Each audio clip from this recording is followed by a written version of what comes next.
clear of the closing doors, please. All right, here we go. We are not live on Subway Sports Talk, but we're recorded just on Monday night, March 10th, which means that NFL free agency is here. It means that baseball season is upon us. Any day now, you might hear about another New York baseball player getting injured.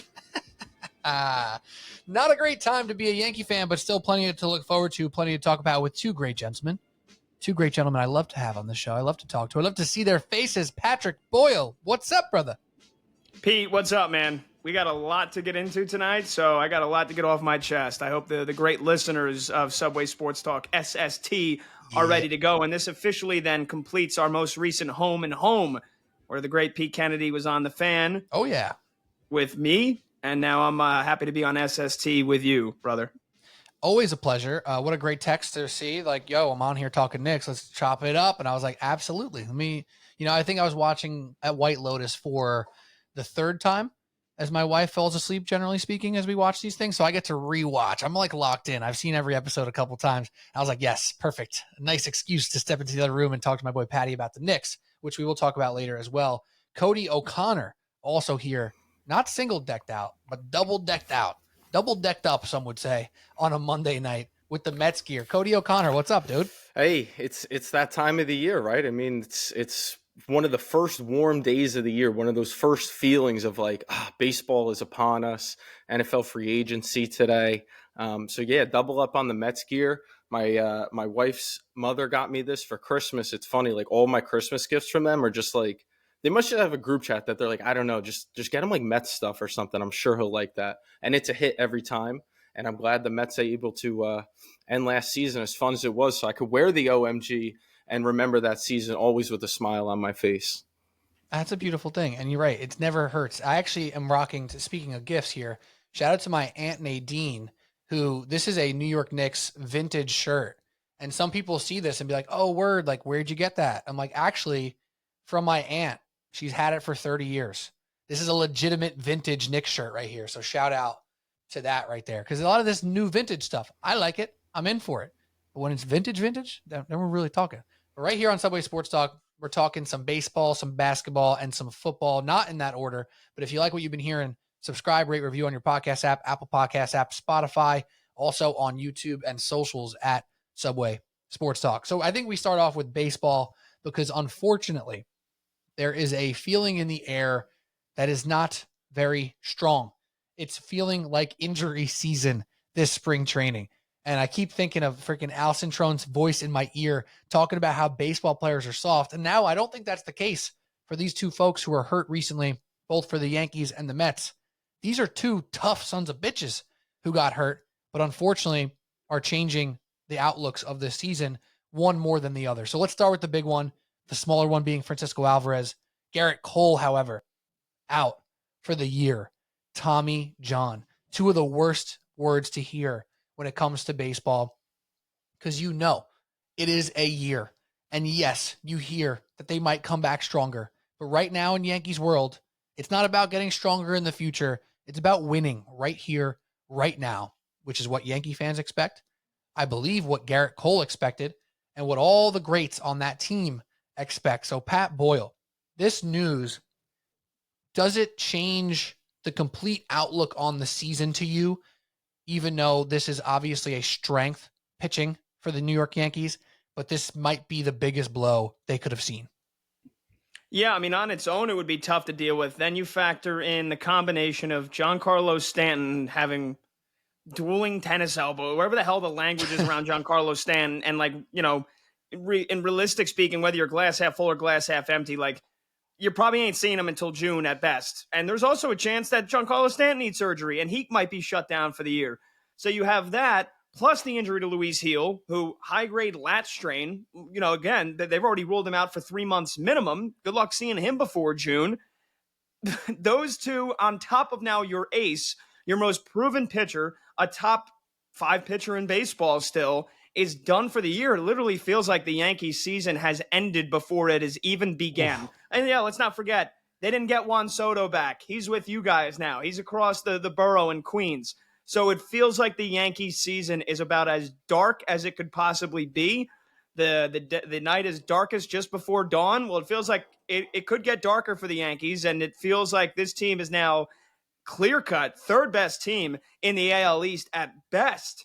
And again, they're without their ace. They're without their cleanup DH, who, again, say what you will about Stanton, always being hurt. I mean, he is, but the dude is as clutch as they come in October. He just went on a legendary October run. So look, if Giancarlo Stanton's healthy for October, great. But I mean, again, you lost. Gerrit Cole is done for the year. Like, that's not a premonition. That's not a worst case scenario. It is the reality now.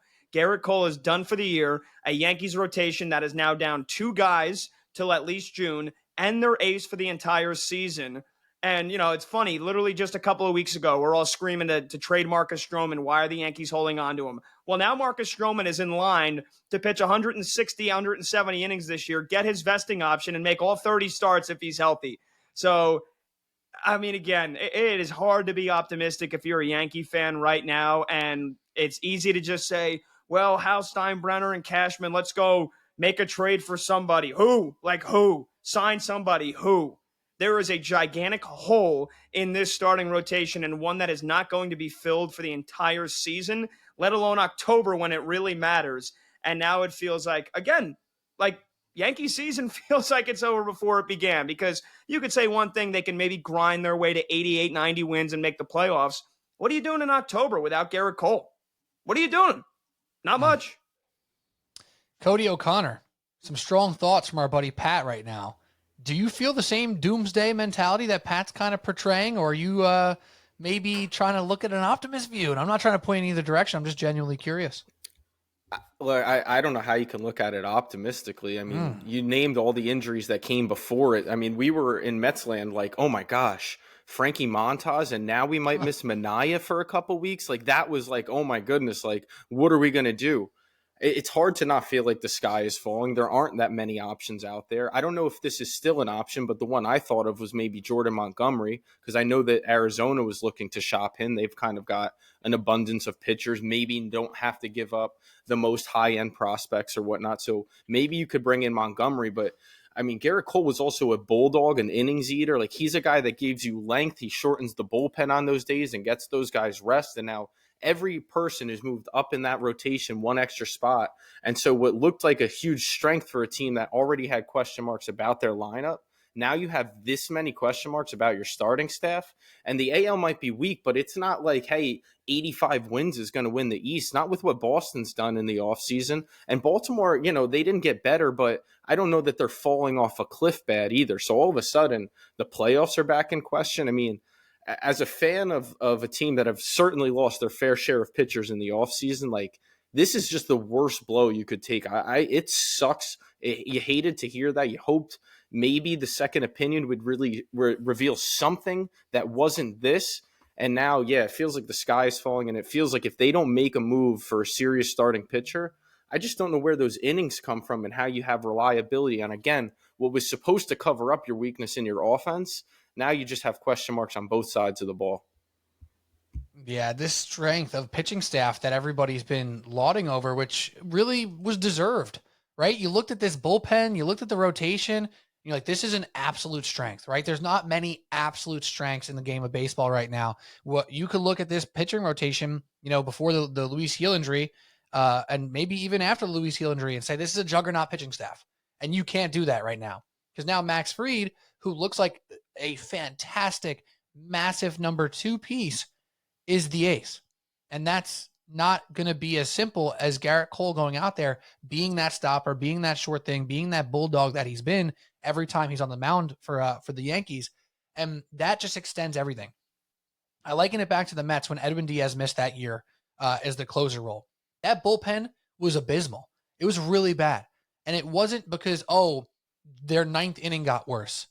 Obviously, that's part of it. But because their 9th inning got worse, it made their 6th, 7th, and 8th innings worse as well. This is the same concept here. You got the Rookie of the Year out. You got Gerrit Cole out. So now your 2 is your 1. Your 3 and 4 are your 2 and 3. And everything that was going to look like a positive, if this works out, it's going to be amazing thing, is now looked at as a, oh crap, we really need that. Marcus Stroman, insurance. Nope, now he's necessity. Will Warren, this exciting prospect with the Airbender nickname. Now it's a necessity. And that's changed the math on everything here.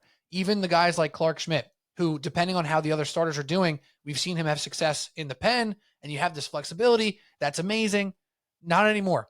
The flexibility has now dwindled a little bit. There's going to be more innings on Luke Weaver. There's going to be more expectations on Devin Williams not blowing a damn save ever again, right? All the math changes because of now 2 big-time injuries to the starting rotation. And then you look at the Giancarlo Stanton thing, Pat. I couldn't agree more, because you look at last year when his stats in the regular season were frankly nothing specific to write home about, right? He had a less than 300 on base percentage. It was 299, but still less than 300 on base percentage. Guess where they were with him in the lineup? 70 and 39. Yankees won 34 games.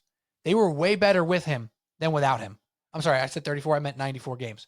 They were way better with Giancarlo Stanton than without him. His presence is important. And something I spoke about on the other pod with Allison Tron and Anthony Gallo, if there's a question mark about where you're batting people, it's because you don't know, and you don't know what the strengths are.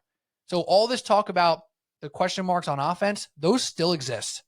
And now this absolute strength doesn't seem like much of a strength anymore.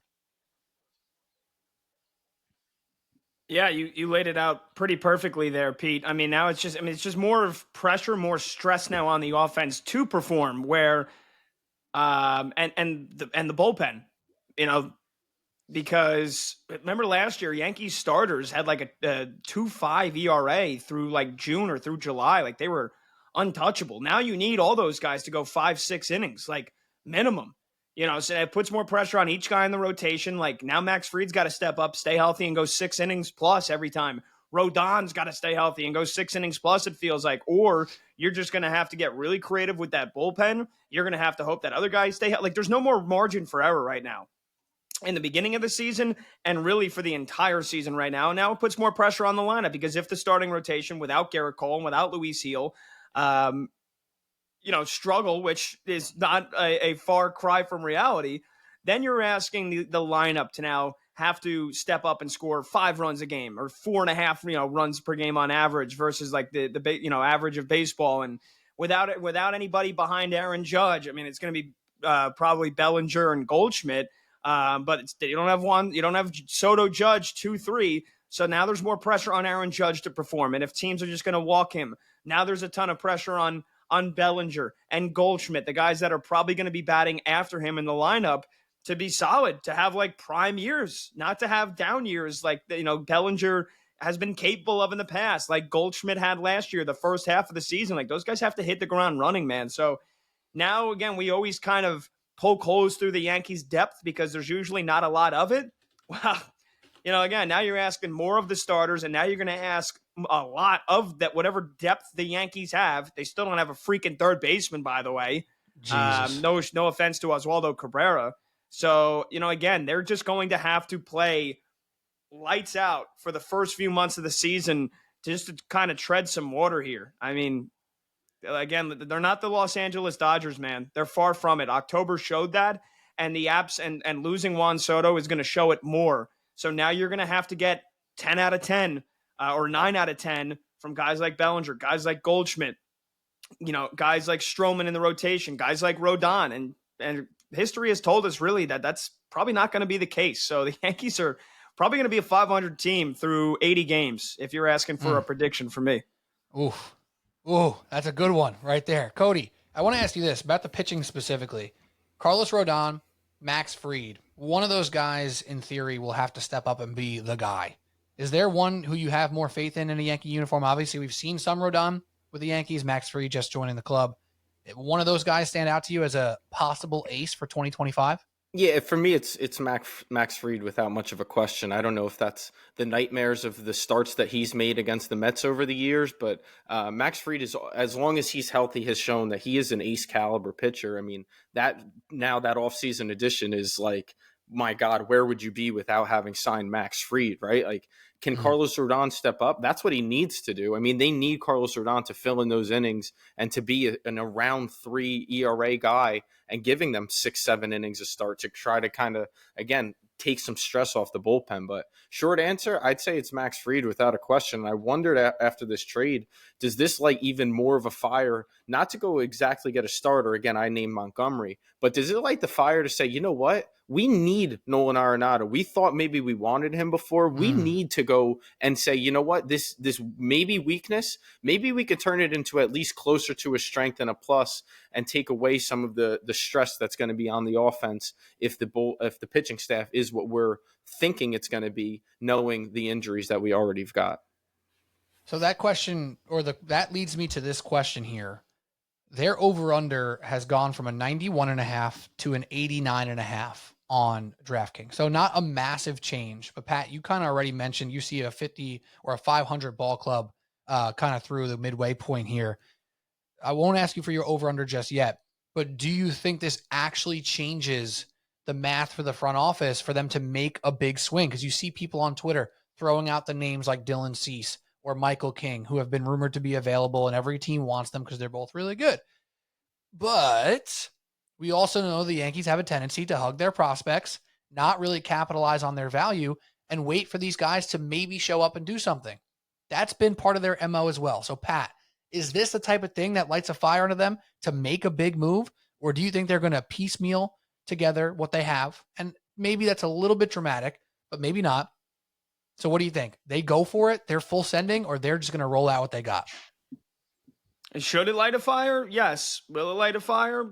Probably not. I think Brian Cashman and Hal Steinbrenner have shown you that in the recent years, they're not going to overreact even to catastrophic injuries, which is what Garrett Cole is.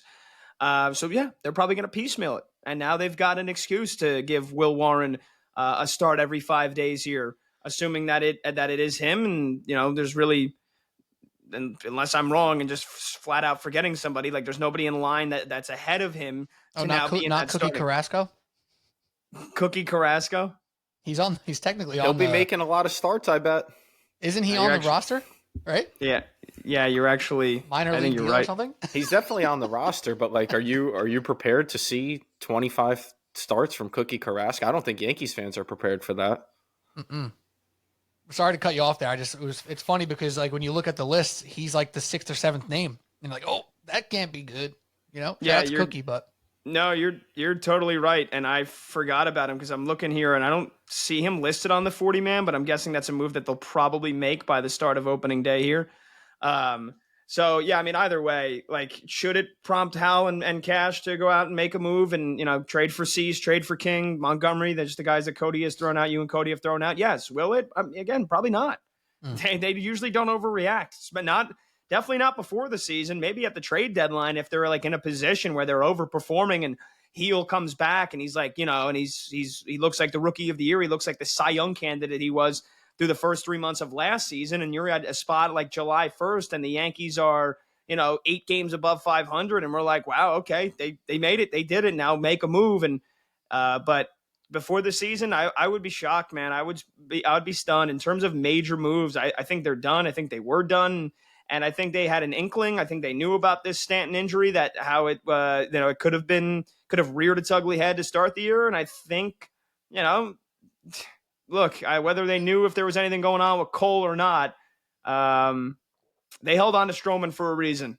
Now they held on to him for a reason. So no, I don't see any big moves coming for the Yankees, and I just don't understand. You could throw WAR into the equation and everything, whatnot. Garrett Cole done for the year only changes their over/under by 2 games. To me, that sounds like a joke. Just off of that alone, what you were telling me went from 91 to 89, 91.5 to 89.5. I'd be looking to play the under, but it's baseball, Susan. You know, crazy stuff happens. But I just don't feel any level of confidence about this team right now. Yeah, a team that seemed to be pretty okay with leaving Nestor in their past. It's like, wow, kind of would be nice to have this like steady guy who, you know, he's not going to be that version of Nestor who was nasty Nestor doing all the crazy stuff, but you kind of knew what you were going to get with him. And at this point, you don't know what you're going to get with some of these guys. And there's upside. I don't want to play the game where it's like, oh, woe is me, doomsday for the Yankees. I get that you still got to roll the ball out there and play the games, and they have enough talent that it could work.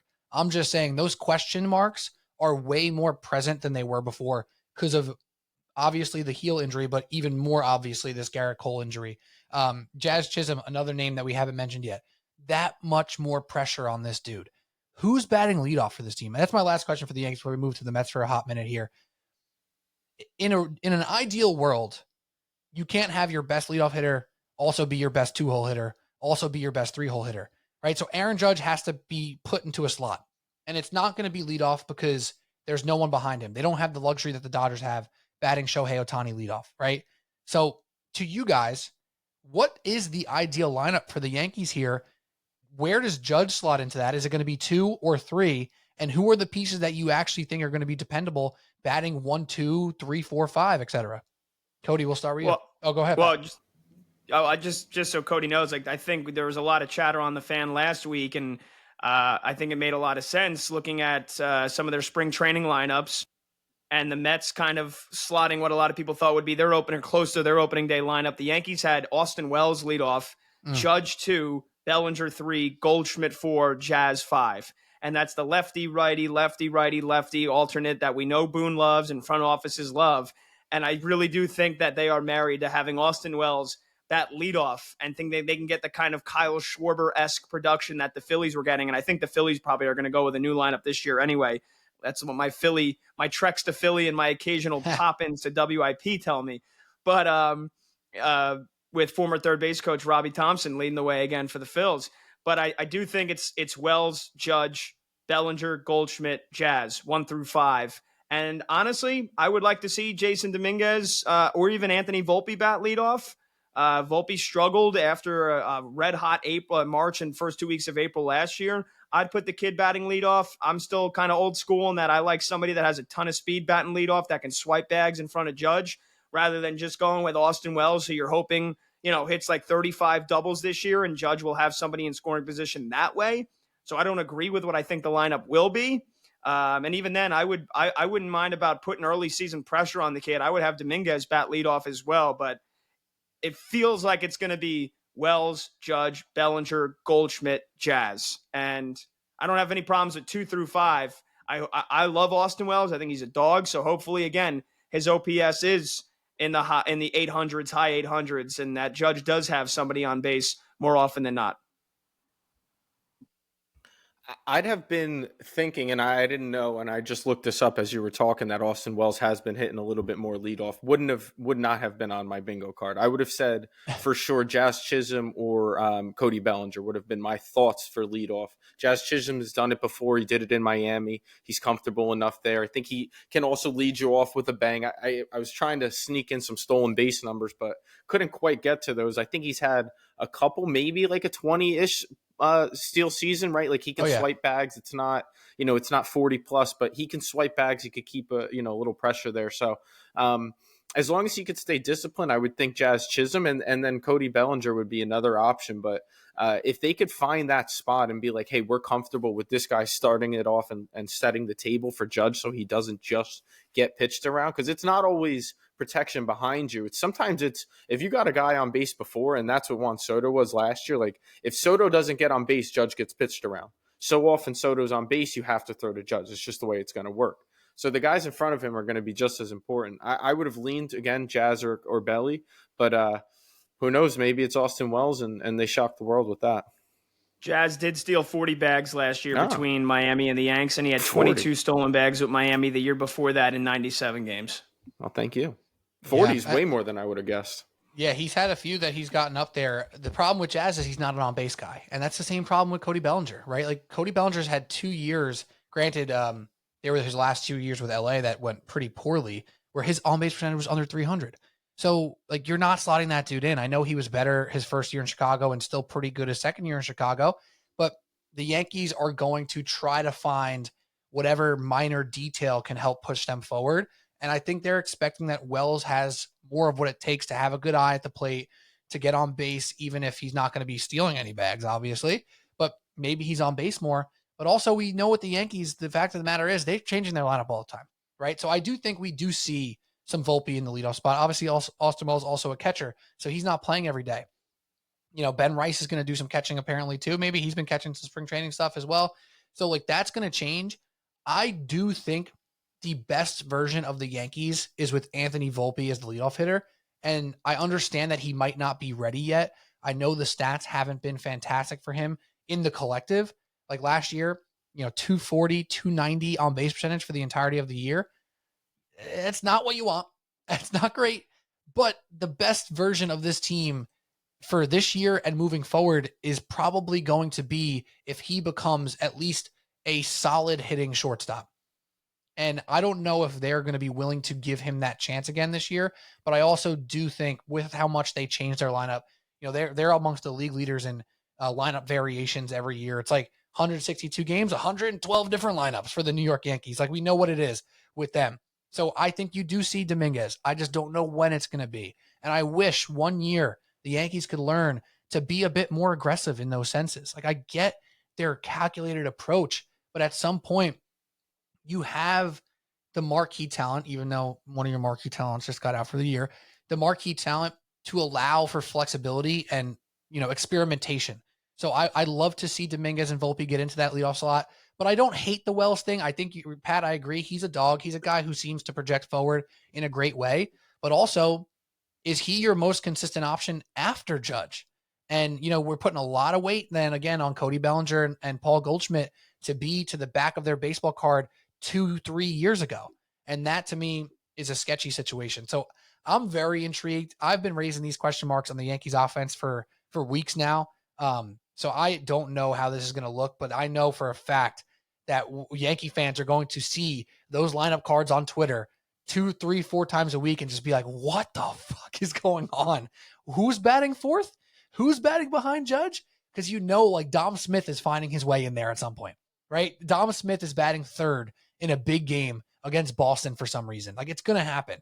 And that's going to piss Yankee fans off. And that's just what you have to expect though with this team. It's nothing new, if you will. Everyone remembers the famous J.D. Davis cleanup game against the Mets last year. First thing that came to mind when you said Dom Smith at cleanup was JD last year. Yeah, no, so it's tough, man. I do think you do rest your laurels a little bit on the bullpen, which is still looking to be a fantastic strength for them. And can that pen really eat up some of the shortcomings of the rotation? I think they can. So I think when, Pat, you said 500, you're definitely like in the under on the 89.5. I still think they're minimal. Like their floor to me is still upper 80s. And I guess we'll have to see what they do with the rotation, but I still think they're an upper 80s floor. But I do think as a Yankee fan, you have to be a lot more nervous about Boston. And again, that entire division, according to Fangraphs, all projected to be 500 or above. There's no Nationals and Marlins to beat up on in this division. There is no super weak link. You could not like how the Orioles talent is rounding out. You could not like how they're not adding a ton to that team. You could not love the the Toronto, roster, whatever. They're all still pretty damn solid. And to me, that's going to be one of the differentiators in this Yankee season. Are they going to be able to find people in their schedule and pick on them like they've done forever? They've made a killing off of beating teams they're supposed to beat. They have to do that again, and it's going to be harder than I think Yankee fans realize outside of just Boston. All right, let's move on to the New York Mets. Pat Boyle and Cody O'Connor here on Subway Sports Talk. Hit us on socials at Subway Sports Talk. But let's talk New York Mets. And similarly to the Giancarlo Stanton situation, I think one of the big things you see kind of pointed out in Mets world as well is the splits of the Mets with or without Francisco Alvarez. And again, one of those situations where you look at his overall stats for the entire season and you're like, okay, like, not that impressive. He only had 11 home runs, whatever. His OPS 700, that's fine. About league average, it's okay. But you look at the win-loss with Francisco Alvarez in the team, and they were way better with him than without him. 58 and 27 in games that Francisco Alvarez started. That's a massive split for where they were. So he's out, hopefully for only 2 months. It seems 6 to 8 weeks is the initial, idea. But with a fractured left arm, you never know what that's going to look like. So, Cody, let's start with you here on the Mets front. There's question marks opposite the Yankees, more so with the pitching staff on the New York Mets. But now with this Francisco Alvarez news, has this changed your outlook at all? And just for the record, the Mets over-under has not changed, stuck at 90.5 for the past few weeks. No, this is a way, way different injury than the Yankees. This is the type of injury that if you're a good team and you are who we thought you were, that you really shouldn't feel too much of 3 to 5 weeks of the beginning of the regular season. And Alvarez went down early last year. If I'm not mistaken, that was all of his injury time was before Luis Torrens got there. Is that correct? It's at least mostly, if I'm not mistaken. But Torrens didn't get there until a little later on. So if you want to fact check me on that, you can, but I know it was early on. It was like mid-April that he got hurt last year, and I think he didn't play. He didn't play one game in May. Yeah, I think we were still seeing a lot of Omar Narvaez in those spots, Yeah. and Luis Torrens is a far, far superior catcher at this point to what Narvaez was last year. Not that he's some amazing guy, but Torrens was also controlling the base paths a ton last year. He's not going to bring you the power that Alvarez did, but he was not a bad bat. You know, if he could give you 230, 240, and play some solid defense, you shouldn't feel this the way that we might be afraid that they will. So Alvarez, you know, he's my guy. I love him to death, but it shouldn't be like, oh boy, the sky is falling because Alvarez is down for, 3 to 4 weeks. If that's the case, then the Mets aren't who we thought they were. Yeah, I agree with Cody. It sucks because we literally put the kibosh on him last year. Alvarez 22 home runs fan club with Cody placing the over on his home runs, and sure enough, injuries ruined, basically half of his season. But yeah, again, with the Mets adding Soto and the Mets just having so deep of a lineup, it really shouldn't hurt them that much. It still sucks. I mean, it's going to hurt behind the dish, and the chemistry that he seemingly had not only with Manaea, but with he was Sevy's catcher for like most of the season too, right? And just the chemistry he had with the entire rotation. Pete, you gave out the win-loss with him, so. Again, I'm hoping Luis Torrens and whoever else is behind that, again, can kind of give you that kind of bench production that the Mets, once they went on their magic carpet ride after we all called them dead in May, there's no Mr. OMG anymore, right? So, they were getting production from these guys on the bench, and they're going to hope to have to get at least half the production that Alvarez can give you from Luis Torrens, and then whoever else is playing catcher as well. So that leads us to the other side of the ball for the New York Mets, which we'll get back to the lineup and some of that stuff with the Mets here. But when we're talking about the issues and the question marks, we're going to start there. They got Sean Manaea starting on the DL, most likely 15 games. You got Frankie Montas already, out with an injury as well. So you start looking up and down that rotation, which was already going to be a weird situation. Now we're talking about Kodai Senga, Drew Peterson, Clay Holmes, and then Tyler McGill, Paul Blackburn, Griffin Canning. It gets a little bit weird with the Mets rotation. So, Cody, is it fair to point out all these major flaws with the Yankees and then for us to sit here and not feel worried about the Mets? Obviously different team makeups, but how worried are you with this rotation? I'm a little, it's because this is not how I am, but I'm a little less worried, I think, than the typical Mets fan about their rotation. And I think, and I get it's a year, but it's not like it's the first year David Stearns has ever done this. It's the first year we saw it as Mets fans.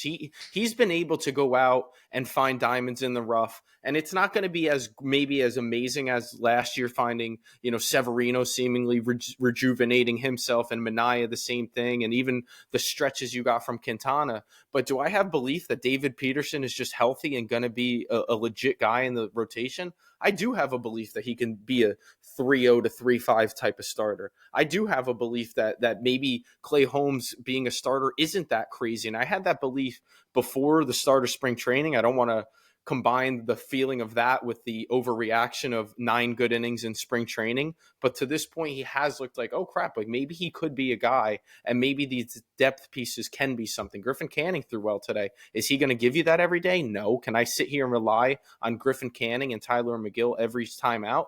No, I'm not saying that, but I do think that they've built themselves up enough that their strength is their lineup, and that I don't feel this insane amount of worry over the starting rotation. I know it's the spot to look at, but they also bolstered up their bullpen, which was for most of last year an absolute joke.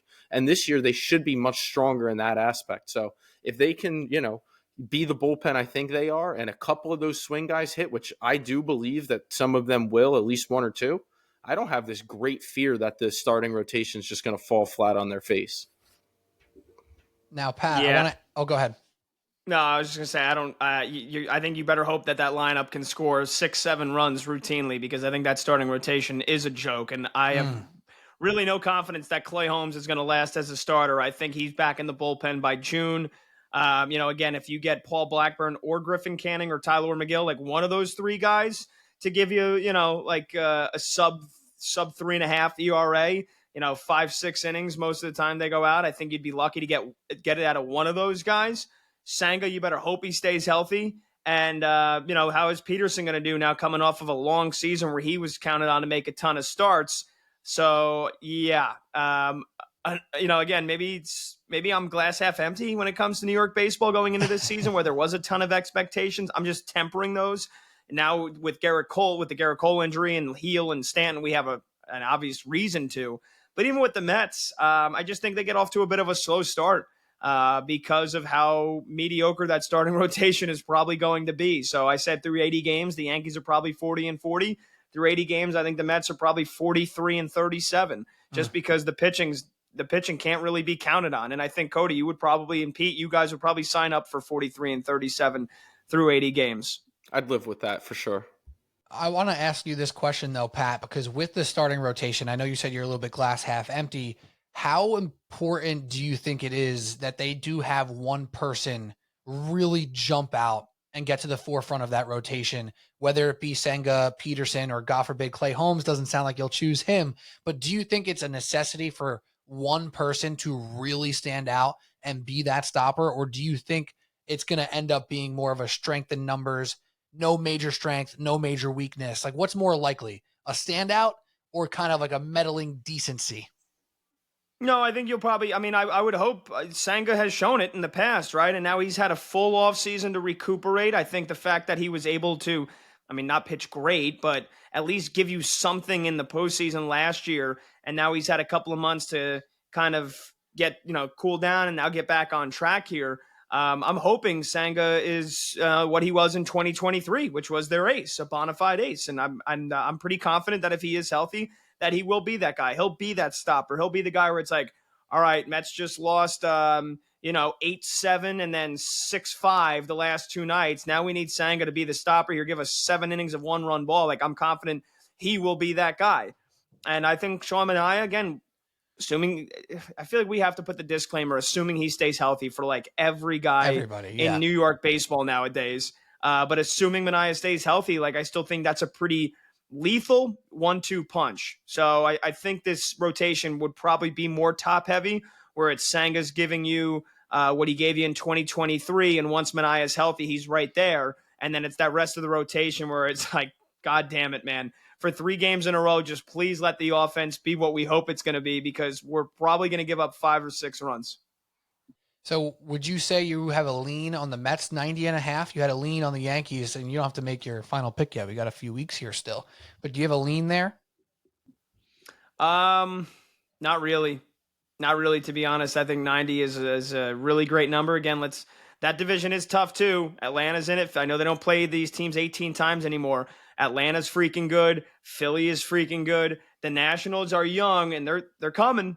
Like, they're, that Juan Soto trade, they got a lot of these young guys now that are going to start to play some meaningful innings for them this year. So I don't think they can be just counted on as 65 wins and, maybe maybe everybody beats up on the Fish in the NL East. I don't think they're going to be very good at all. I think they're going to be horrible. But 90. I can't really give you a definitive lean one way or another. If you put a gun to my head and told me to pick right now, I would probably go over, but not by much. Maybe 91, 92. Seems like a proper line for the New York Mets, but let's talk about some of the strengths, I guess, quickly. Cause even those, right. We know the strengths are going to be Juan Soto and Francisco Lindor and Pete Alonso and hopefully Mark Vientos. This lineup seems to make more sense generally. If we're comparing them to the Mets, to the Yankees, it makes a lot more sense, I would say. But I don't think this is the type of lineup where we're going to, close our eyes and, pick up the calendar in the end of May and say, look at this top 3 offense guaranteed. Like I told you, I don't know if it's going to be as smooth. I don't know how that transition is going to be. Adding a Juan Soto, it seems like an easy thing to do, but you're still asking a lot of that dude as he's kind of done in his career. But Cody, as far as this lineup is concerned, is this like a top confidence ranker for you going into a season with an offense? Comparatively to years past, for sure. Like the closest thing I think to this lineup going into the year is probably 2006. Like Right. even the 2015 team that went on a run, that was because they bolstered at the deadline with Cespedes and some other guys. It wasn't like, I mean, heck, they were actually a mediocre to below average offense until the deadline, and then Right. they got red hot and went on that run. 2022 maybe, but I don't think you saw exactly that coming. So going into a year, I don't think they've looked better.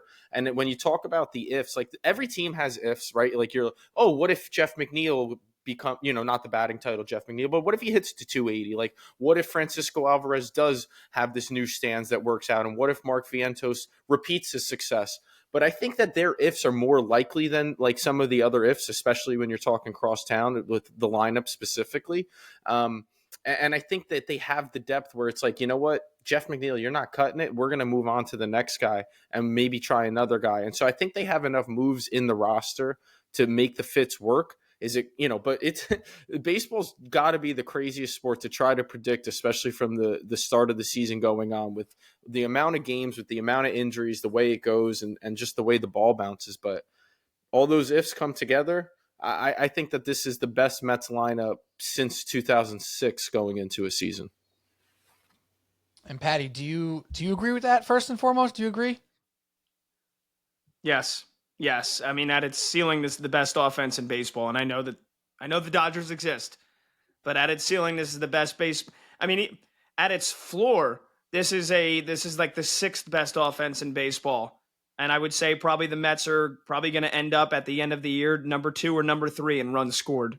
Wow. So, yeah, I agree.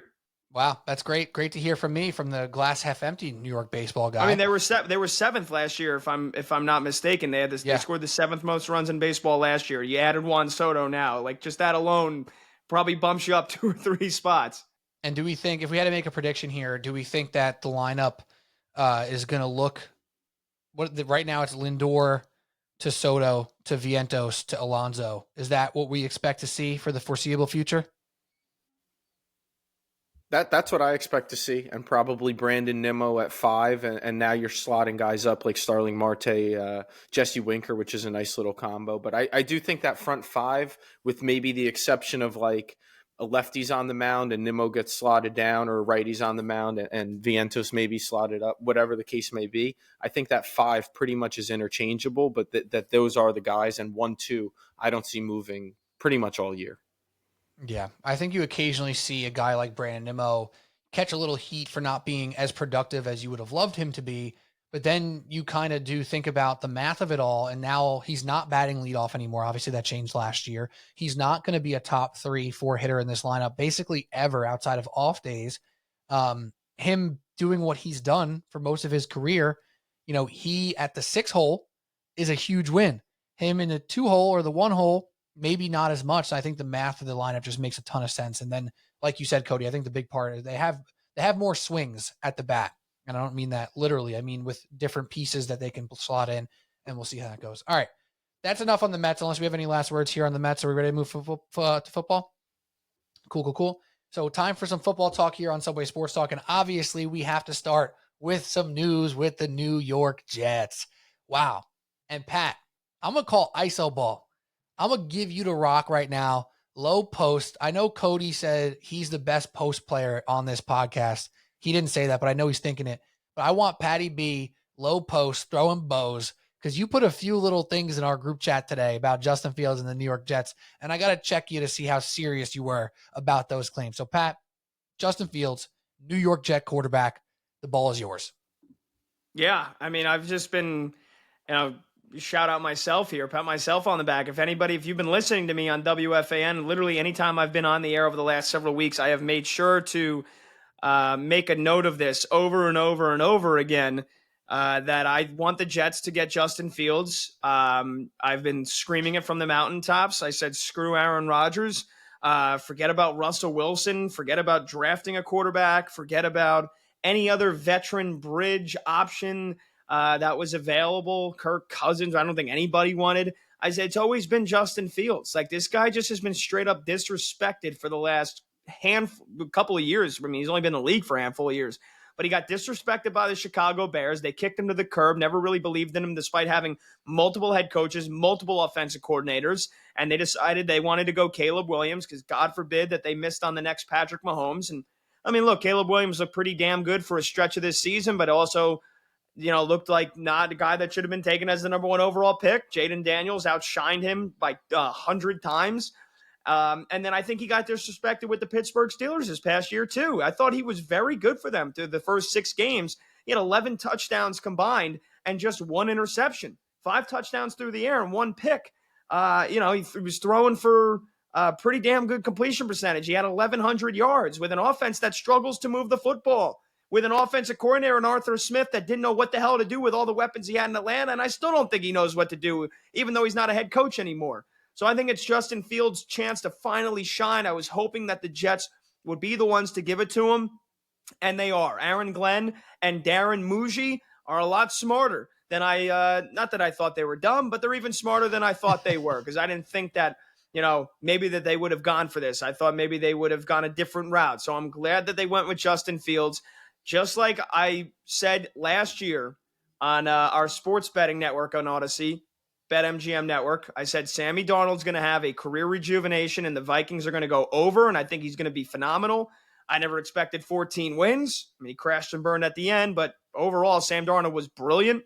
And I said, just like Geno Smith did a couple of years ago with Seattle, Justin Fields is on that arc. He is going to have a career rejuvenation. He's got weapons with the Jets, whether or not they kept Devontae Adams and they ended up not, Devontae's now a Ram. I'm honestly glad, because not worth paying him all that money, taking targets away from Garrett Wilson. He's got his Ohio State connection with Garrett Wilson. He's got Breece Hall, who I'm expecting a bounce back year from. The Jets have weapons, and Justin Fields, the ability to use his legs, the ability to throw, which I think is, he gets disrespected in that regard as a guy that can't throw the football. I think he can.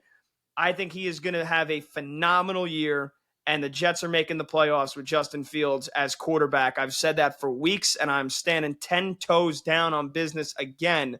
Justin Fields is bringing the Jets to the playoffs in 2025. He is on the Sam Darnold path. He's on the Geno Smith path. I can't wait to watch him ball out this year. Bang. Mic drop from Patty B. I disagree completely. No, I'm just kidding. I actually really like the move. I wanted to disagree because I think we need some more disagreeing on this podcast here. But Pat, I've been saying this as well, not as much strength as you have, if I'm being quite honest. But I like this idea. I like the idea that a guy who can move the ball in many ways joins a team that kind of needs that a little bit. They need a little juice. They need a chance to be creative, because last year, what was the biggest, piece of crap for the New York Jets is that Aaron Rodgers couldn't move, right? He was throwing for the most yards in the Jets' history the last whatever years. I don't give a crap. He couldn't move. Now is a hindrance to what they were trying to do. This is going to do well for the math of Breece Hall and Garrett Wilson. And if you're looking at the Jets' assets, those are the 2 most valuable assets. There wasn't a good quarterback option out there for the New York Jets. We're talking about Kirk Cousins, brother. He was worse and couldn't move he moved less than Aaron Rodgers last year, despite being younger. He was terrible. And the idea of the Jets going for Russell Wilson, we just saw that with a better roster will not work out. So why are you not trying out something different? I don't think I feel as strongly as you about the playoff aspirations, but I do feel as strongly about you as the excitement to look forward to watch Justin Fields play quarterback for your team. It's a change of pace. It's a new style, a new look, and somebody who can maximize their weapons. And also, most importantly, they can now focus their needs in this draft to their actual needs. If they ended up drafting, Shedeur Sanders or Jackson Dart in the first round, they're looking at massive holes around them still. Now they can go for that best offensive lineman. They can look to bolster some of the defensive spots that need to bolster up. They can take a wide receiver early in the draft. And guess what? It's all additive to this team now. As before, you're taking that swing on a quarterback like Shedeur or Jackson Dart, you're not getting that offensive lineman or that extra weapon or et cetera. And you're piecemealing really important things to this team. So I don't think I want to go as far as you, Pat, saying that they're going to be a lock for the playoffs here because I'm afraid. And, Justin Fields still got to do it one time for the one time.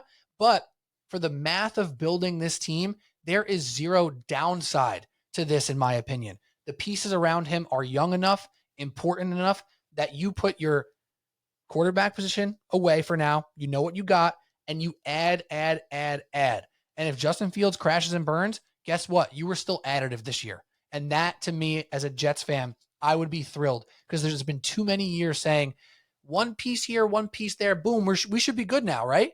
We should be a playoff team. We should be a Super Bowl team, right? That's how it works. No, this team needs to build on the most important parts of the team. And yes, everyone's going to say, well, Pete, that's quarterback.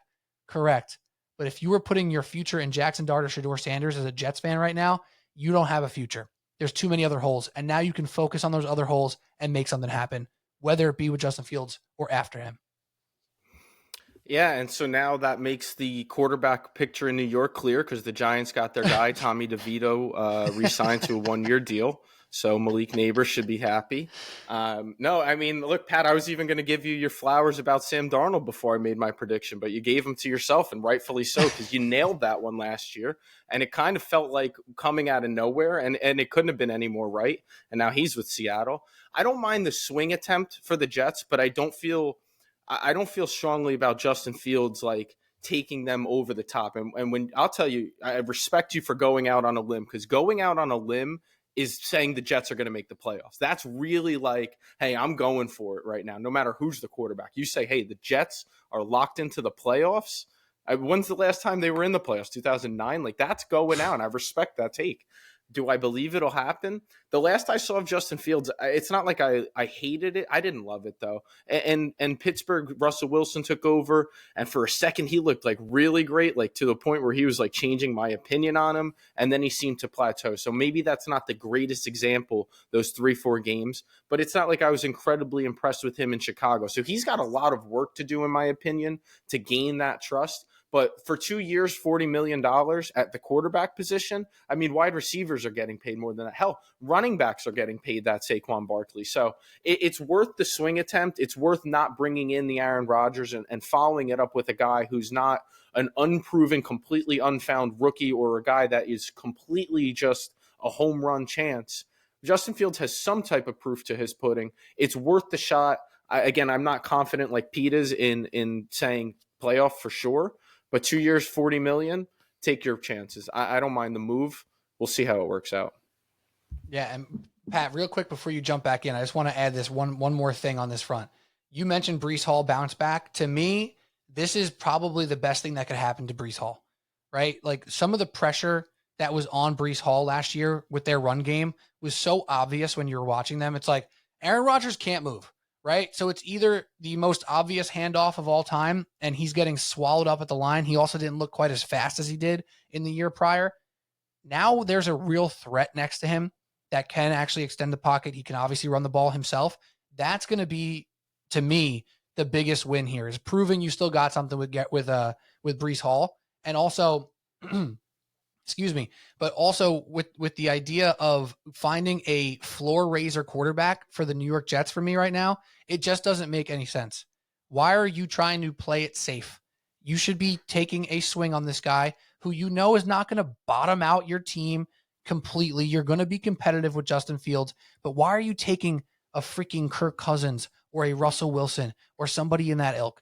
You know what they can do at their best. You don't know what Justin Fields can do at his best. And to me, that's a beautiful thing, because there's enough around in this team, if they have a decent offseason, to be excited with Justin Fields. And in my opinion, there is no reason to be that excited with Russell Wilson or Kirk Cousins or Aaron Rodgers again. Yeah, I agree. I certainly agree. And also, yeah, like you said, who can the Jets add now with Breece Hall? Who, yeah, now you've got to worry about the quarterback using his legs. And like you nailed it spot on, Pete, when you knew that Rodgers, you could sell out on the run because Rodgers isn't mobile enough to hurt you. And there's so many times where he's going out of the pistol and Breece Hall doesn't get that running start, or they're going shotgun. Breece Hall doesn't get that running start, which is so important for him for momentum. I mean, look, is there a chance that Breece Hall, coming off of the massive year that he had in 2023, that he's lost a step maybe, and that, it's that 2-year removal from the surgery that, again, that's why running back shelf life is so short. Yeah, it could happen. Sure, right? I don't think so. I think it was the combination of Rodgers and how that offense was built last year. It was the worst thing for him. So now, and you get another year two of Braylon Allen. Like, you don't have to give Brees Hall the ball 25 times. You can give Braylon Allen a couple of more snaps. When the Jets offense did look good, Braylon Allen was getting touches. He was getting touches inside the 5. He's that enforcer running back where you let Brees, do his work in between the 20s, and then, hand it off to Braylon Allen. Might vulture Brees Hall touchdowns this year in case anybody wants to select Brees Hall in fantasy. And by the way, if you did top 5 last year, T's and P's to you. But yeah, I think they also need to add in that wide receiver room, because right now I think Allen Lazard is still on the roster. Plus Xavier Gibson and Malachi Corley, who had so much promise but just seemed like a bonehead. Lazard, I think, is actually going to probably get traded. That was the last news on him. So, yeah, he got the right to search for a trade. Good luck, Allen. Yeah, he stinks anyway. So who the hell cares if he's on the team or not?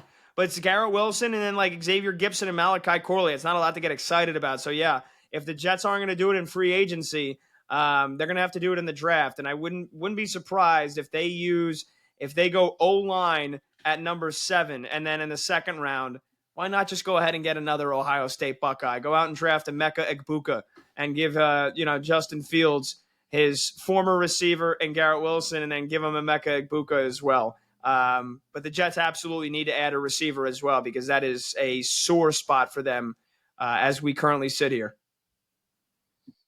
Cody, if you had to choose the Jets taking someone like Ted McMillan, the wide receiver out of Arizona, or, the one at the top O-line available, whether it be, Will Campbell or the guy Banks or Membu, whatever it may be, would you rather them go 7 for an offensive lineman or 7 for a weapon? I don't want to pretend to be a huge draft guy, so I'm not going to be. Yeah, that's why I just mean the position, generally. But if I were to guess what the Jets would do, I would guess that they would go with the skill position because it's flashy. But from years past, like, it's just, if you could bolster that line and make one strength like a real true strength, and it's being on the line, especially if you're going to say, hey, our identity is going to be more to run the football, that's what I would have them do, is bolster the offensive line if possible. Patty, I'm curious. I want to ask you this question in particular because I heard some stuff from some draft people that's coming out about Will Campbell, about his arm length. I don't know if you've heard any of this yet, but basically what they're saying is that his arms are too short to be a tackle. Okay. Now, I'm not telling you to be a Will Campbell expert right now, but I want to just hear your opinion if you believe in things of that nature, that his arms are a half inch shorter than your average tackle. And that's a reason why he shouldn't be a top 10 pick, even though most people believe he's a surefire good offensive lineman. Just might not be a tackle. He might be a guard. Is that something that, as if you were a Jets guy, would you care about that, or would you just want them to take someone like that? Well, how about this? Quarterback hand size, tired. O-lineman arm length, wired. That's the new route. That's the new wave of what we're going. I mean, I don't give a shit, man. He can either block or he can't block, right? Yeah. He can either push guys back or he can't. And if his arms are too short, and that means he can't get the grab, and he's just going to get swim moved, or he's just going to get his arms, bull rushed. All right, sure, right? But I mean, he played tackle at LSU, and he was pretty freaking damn good. So, again, it's not like guys in the NFL all of a sudden, like, the athleticism increases. Yes, the speed increases. So maybe that coupled with his arms being too short, there is some fretting, there is some trepidation, sure, but it's not like all of a sudden guys go from college to the NFL and their arm length grows another half an inch. So I couldn't give a shit about arm length for an offensive lineman. And my right arm's just a little longer than my left. Shooter. And the reason I asked that too, because I'm not trying to put you on the spot about knowing about freaking Will Campbell's arm length, but it's just like a mindset thing, right? It's like, are you going to tie yourself down in some of these underwear Olympics type of things, or are you just going to look at the guys who you think are the best football players? And if I'm a Jets fan, I'm saying screw the arm length. This guy, according to every metric besides arm length, is supposed to be a monster. If he ends up being a phenomenal guard instead of a mediocre tackle, okay. I know it's not as important, but it's still freaking important, man. Like, it's still great to have a great guard. So I'm with you, Pat. I wanted to just ask you because I wanted to hear your opinion on shit like that. Because sometimes I hear that stuff and I'm like, we're just trying too hard. We're trying too hard here. You know what I mean? So I just laughed at that. I mean, the guy is 6'6", 324. How fucking short can his arms be? So, excuse my That's French. what I'm saying, though. Right? Like, he's fucking a monster. What are we doing? Right? God, add good players. End of the day. Add good players. So you can have Tet McMillan, who's 6'4", 220, put up crazy numbers at Arizona, and he could not be a great NFL wide receiver, right? He could have all the measurables. Quentin Johnson, perfect example. Quintessential wide receiver number 1, first round pick. Everyone was like, this guy's going to be pretty good. He sucked. He still hasn't figured it out. He's got the measurables. So I miss me with that sometimes in this time of the year with draft talk. All right, quickly on the New York Giants, because we're running out of time here. The New York Giants don't have a quarterback. That's pretty well documented here, but it's also pretty unclear if they're going to pick one in the draft or go a similar route to Justin Fields. We know Sam Darnold's off the table. We know Matt Stafford's off the table. We know Geno Smith's off the table. So those guys are kind of gone from the Giants' purview. Cody O'Connor, as our Giants fan on the panel here too, I know I am too, but you are as well.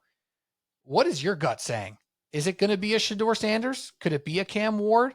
Is it going to be a piecemeal? Well, as I've said before, this team has beaten me down into exhaustion to a point where I don't think too hard into this stuff. Like I saw them sign a cornerback today from the Saints, and I was like, they'll probably suck. Anyway, that's where I'm at. It's the God's honest truth. I hate to be there, but it's just where they've put you into. They've like beaten you into submission the last couple of years. If I had to guess, I would guess that they trade up because they're going to do a splash move because the genius behind the front office and the owner decided to be like, hey, front office, like if you guys suck, you're gone, putting immense pressure on them to make splash moves, and which is, again, like the worst thing that they could possibly do going into the year. But just when you think it's bad, the offseason comes and it gets worse. And so I assume that they make a splash. And if they can't trade up for something that they deem valuable, then of course it's going to be like Rodgers or Kirk Cousins. And I wouldn't be shocked if they do go, say, Kirk Cousins or Rodgers, whatever the case may be, and still draft a quarterback. Like none of those would surprise me because you just have to get this right however you end up doing it. So if they'd say, hey, this trade with Tennessee makes sense, let's go get Cam Ward, I'd at least be a little excited about that. And it seems like Shedeur is dropping so far down that he'd be available at 3, and almost like you'd pretty much be dumb to take him at 3 because you could probably trade back and still get the guy. That's what it feels like we're moving towards with him. And Jackson Dart's like the flashy toy where it's like, hey, if you get him in the 2nd or 3rd round, we'll kind of be excited about it. But if he's moving up as Shedeur slides a little bit, right? And if you overvalue him and you miss on that pick, I mean, how many more years can we possibly be set back? So my guess, because I didn't really give a definitive answer, is that they end up trading up and getting Cam Ward. Pat, maybe that's my hope too. Pat, what do you think about the Giants quarterback situation? That's another one that I just as vehemently wanted Justin Fields on the Jets. I want just as badly for the Giants to take the swing, trade up to number 1 if the Titans are, if the Titans are for real about doing that and they want Travis Hunter and they're fine to swap with the Giants and go to 3. Trade up and draft Cam Ward. You got to swing. You got to, again, even if the GM and the head coach weren't a bunch of idiots, which is what they are, Joe Schoen and Brian Daboll, I would still want them to, if their jobs are totally secure and, we didn't have to worry about them making a desperation move, I would want the Giants to do this. Take a swing on the best quarterback in the draft class and hope that he's as good as advertised, because otherwise, what are we doing? What are we doing? I mean, I get the Giants aren't really close to winning, so it's like, well, but then again, people that are calling up, like, maybe I just work at the Fan too much and I listen to the Fan too much, but the people that call up, just tank for another year and then Shane and Daboll will get fired and then we could draft Arch Manning. A guy that has played like 5 college football games so far, that's what the plan is? You want to tank for an entire another season with guys on a pro football team that you're paying millions of dollars to who want to win? Just tank for a whole another year. No. And there's honestly, like, I'm not paying money to Kirk Cousins. Like, what does he get you? What is the ceiling of Kirk Cousins on the Giants? 6 wins? For what reason? Take a swing, give up. Again, I've seen various reports of what it would take to move up. So I get it if you say, well, it's going to take our first-round draft pick next year, and it's going to be a GM and head coach that don't care about it. They're not here. If Cam Ward's a bust, now we don't even get the draft in the first round next year. Well, you got to gamble sometimes, right? You got to take a swing. And I happen to think Cam Ward's going to be very good. So that's why I would do it. And then, again, the reality is the GM and the head coach are desperate. So if the Titans will trade you the number one pick and it doesn't, again, I'm assuming that it's not going to cost you like the entire future. Like I did see some reports that maybe it would take the second round pick this year and the second round pick next year. Okay, deal. Done deal. If it only takes the first round pick next year, I'm probably still doing it. Because, yeah, you know what? Some things reek of desperation. This would on the surface. But if Cam Ward is your franchise quarterback, it's worth it. And then you've got that position settled for hopefully the next 10 to 15 years. And you finally are a team that can contend for the playoffs.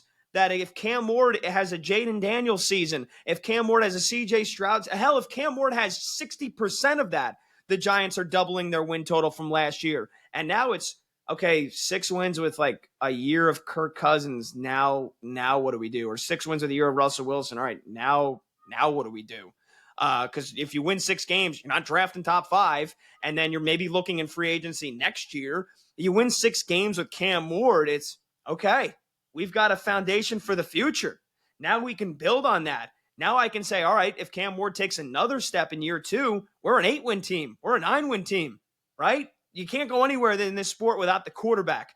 Look at the Commanders, team that won 4 games. They went to the NFC Championship game. Look at the Texans. They won 3-4 games. It felt like every year for half a decade. They get CJ Stroud. They win back-to-back division titles, albeit in a weak division, but back-to-back division titles. And even though, again, that's as simple as it is. You get the quarterback, you're set up to be a playoff contender. The Giants need to take the gamble and trade up to 1 and draft Cam Ward if it's a reality. And if not, then shit out of luck. So it sounds like you guys are more on Cam Ward. So you guys think Shedeur Sanders not in the cards for the New York Giants? Straight up, not in the cards. I don't think he should be. Not at number 3. Not if you're looking to really change the trajectory of the franchise. And again, I'm not the biggest college football guy. I can't sit here and say I've been grinding Shedeur Sanders tape, but I don't know that he's moving the needle the way we're hoping to see it moved. Pat, before I go, because are you a Shedeur, you're out? Is that what I'm hearing? I'm out. I think he is not very mobile. And yeah, he had a terrible offensive line at Colorado. Okay. But he wasn't mobile enough to outrun guys in college. He sure as hell ain't going to be mobile enough to outrun guys in the NFL. So he's not quick and he doesn't have a big arm. He's lauded for his accuracy and his decision-making. Okay. And, that's going to work with the Giants. At least you have Cam Ward and the offensive line doesn't improve, which again, hold your breath. If you think the Giants offensive line is all of a sudden going to make a leap to a top 5 unit, if they get better, then I think it's like a miracle if the Giants offensive line improves next year. So yeah, no, I'm out on Shedeur. He doesn't have an arm. He doesn't have a big enough arm and he doesn't move well enough. That's not a great combination to have in the NFL. A guy that's just accuracy. Okay. That's why I feel like he'd be good with the Browns because the Browns offensive line is solid. They've had a ton of injuries and who knows, but when that Browns offensive line is healthy, that's a freaking stacked unit. That's a guy that you could put Shedeur Sanders back there and say, hey, just get rid of the ball quick and we trust your accuracy. Okay. Not with the Giants. And you know what, Pete, just as another side take here too, if the Titans don't trade number 1 and they draft Cam Ward and the Browns go Shedeur number 2, I can absolutely see the Giants drafting Jackson Dart at number 3 overall. Because I can see the hype getting so big for him over the next month that it's, whoa, all of a sudden Jackson Dart's a consensus top 10 pick, and the Giants draft him at number 3. It seems to be moving in that direction for Dart. I don't know if it's going to go that high, but it might, dude. We always see this with quarterbacks. We see it every year. There's really only 1 or 2 first-round quarterbacks, and there's still 4 drafted in the first round. Now, there probably won't be 4 this year, but there probably will be 3. My guess is Jackson Dart doesn't get past 10, in my opinion. So that idea of Shedeur Sanders, to me, I'm a little bit more positive on than you guys are. When you think about what works in the NFL, I think the number one thing is being a good distributor. And I think that's his best skill, right? Like you look at somebody like Jared Goff, not an incredibly strong arm, not really mobile, just a good distributor, good decision maker, has obviously gotten better over time. You look at some of the guys in that ilk, it's like, what do they do well? They throw the ball accurately, they read a defense, and they could actually make good decisions. Like those are his strengths. So this stuff about how he's not fast enough and he's not big enough, all this stuff, I do understand it. But even like a Brock Purdy, for example, and I know you shouldn't compare a possible third overall pick to the last pick in the draft, but he was completely overlooked for the same exact reasons. But even in college, a guy who played 50 games in college, maybe more than that. Jaden Daniels, obviously a freak athlete, but played 60 games almost in college. Bo Nix, almost 60 games in college. Shedeur Sanders has been a starter for 4 years. He has gotten a lot of college football under his wing, including 2 years at a high division and 2 years where he made his team way better than it ever should have been. So this idea that he's not athletic enough, I feel like we need to look around the league a little bit more. Like sometimes we think, oh, every single good quarterback in the league is a super athlete, is a freak of nature. It's just not the case. Even a guy, and Dak Prescott's a lot bigger, but at this point, he's not mobile, and we're going to expect him to get out there if he's healthy and distribute the football, right? So again, not the best comps that you want to make for a third overall pick, but I think if you look at the sheer strengths of Shedeur Sanders, decision-making, accuracy, and distribution, that is what you want in your quarterback. And the fact that he's not going to run for 40 to 60 yards a game, I'm okay with that. Daniel Jones was a freak, straight line athlete. The dude could run fast straight. It didn't matter. He couldn't make a decision to save his life. He couldn't distribute the football. He couldn't read a defense.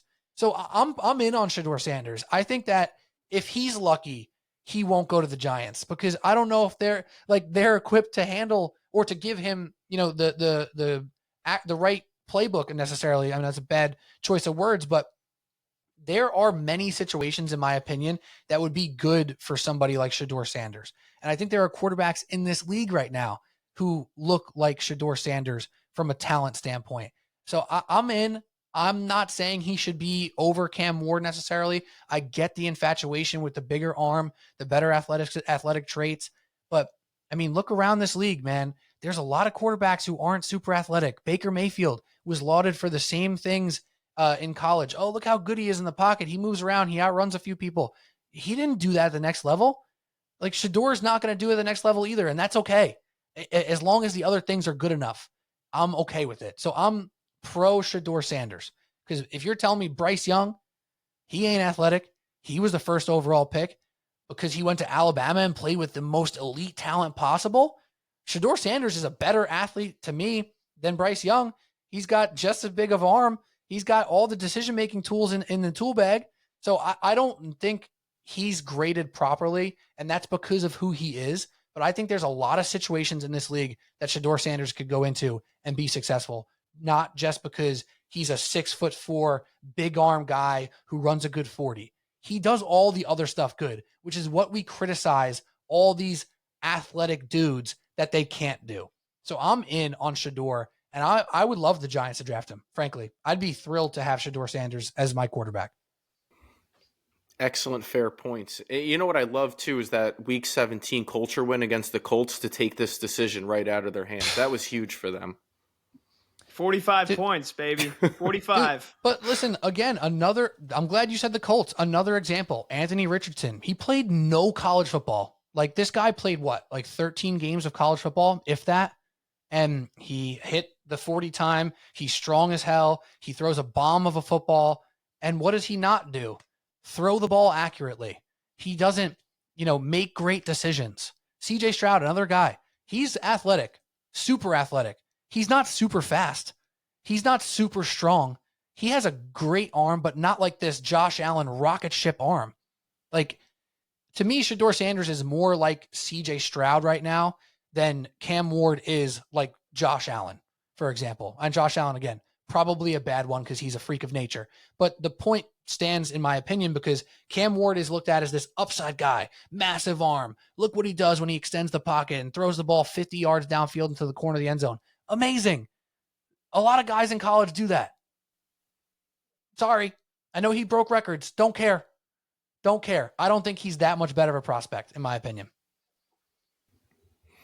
It's a good argument because how many times have we looked at the NFL this year and seen a quarterback come out like you've named, who was just an athlete but couldn't process what was going on at the line, couldn't, get his guys into the right formations, adjust his protection, whatever he had to do, and therefore he didn't succeed. So all the points you make, like I hate when a guy climbs the ladder of the draft just because he had like a good pro day or he had a good showing at, and I'm blanking on the word, but regardless, Combine. you know what I'm talking at the combine. He like that's not really football. He just threw the ball far, or jumped high, or threw it fast. So, and it's not like Cam Ward's doing that. That's not what any of us are saying. But Right. I agree with the points that you're making leading into why you would take Shedeur. That's the way I think as well. So I hope that you could be right about it because, again, it's not like I'm grinding enough film to make a great educated decision between the two guys. It's just more of what I've been hearing.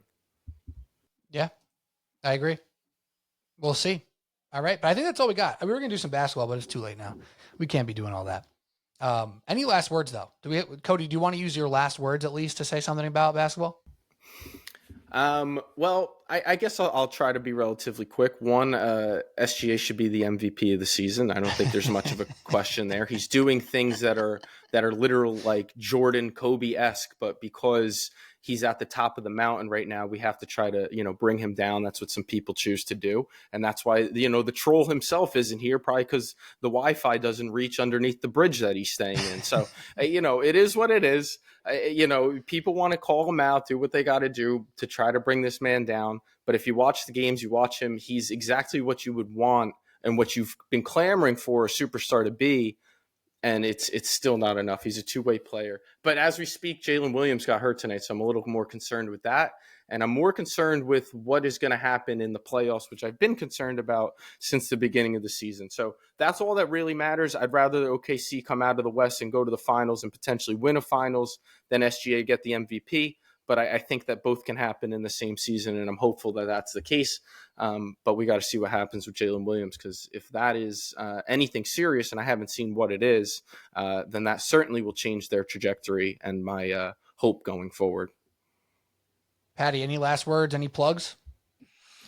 No plugs. I would just say hopefully it's only 2 weeks that we're without the King of New York, Jalen Brunson, here, and hopefully the Knicks can hold down the fort, man. It feels like it's dark times right now for Pete, for you and me, for our Knicks here. But I mean, look, maybe this is what the spark that Mikal Bridges needed. Even though he's been an absolute total whiff and total dud of a player this year, maybe this is the spark for Cat.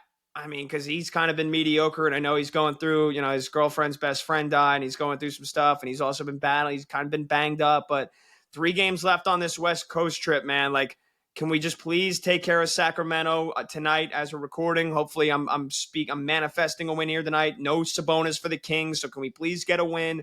Can we please take care of the shitty Blazers on Wednesday night? And then, I don't know, Saturday night in prime time against the Warriors, like, can we not get punked? Can Cat punch that bitch Draymond Green in the face and we grit out a win on the road in the Bay Area and then come back and beat the Heat's ass next Monday? Like, can we just get on a little bit of a run here? Anyway. Hell yeah. No, I'm with you. I'm actually sad we didn't talk any Knicks because obviously we talked about the injuries for the Mets and the Yankees. And the biggest one that's most current is Brunson being out, but it seems like it's only going to be a few weeks at most. So end of the day, them healthy and them hitting on all cylinders come playoff time is the most important. So they should be able to temper this despite it being a difficult stretch of games. Like Sacramento tonight, people will hear this by the time, or the game will be out by the time they hear this, but not an easy game. Without Brunson, not easy. But maybe, like Pat said, some of these other guys can step up and we can see where they are. Also, real quick before we say goodbye, as we've been recording here, the New York Giants sign, where'd it go? James Hudson III, offensive tackle, just had shoulder surgery in October. I don't even know who James Hudson III is. That was a roller coaster. And also Najee Harris to the Chargers. I did see that one. That's stupid. He's not good. And Justin Herbert needs some good players around him. Whatever. I digress. I'm not getting into a Justin Herbert argument here. All right. That's all we got. Subway Sports Talk. Pat Boyle at Pat Boyle 44. Cody O'Connor at Subway Sports Talk on Twitter. And of course, Subway Sports Talk on your podcast app, on YouTube, and on social media. I'm Pete Kennedy. That's all we got. We'll talk to you soon. Cheers.